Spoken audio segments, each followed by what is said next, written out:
Bu DJI Neo 2 Fly More Combo ve bugün bu drone'da hız modunu nasıl değiştirebileceğinizi göstereceğim.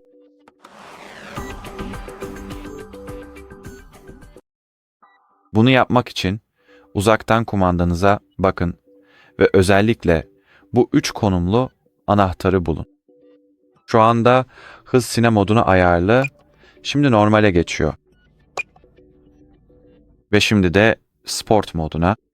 Fark şu ki sport en hızlısı, normal ortalama hızda ve Cine modu ise en. Yani grubun en yavaşı ama aynı zamanda en güvenlisi. Ve bu video için bu kadar. İzlediğiniz için teşekkürler. İlginiz için teşekkürler ve hoşça kalın.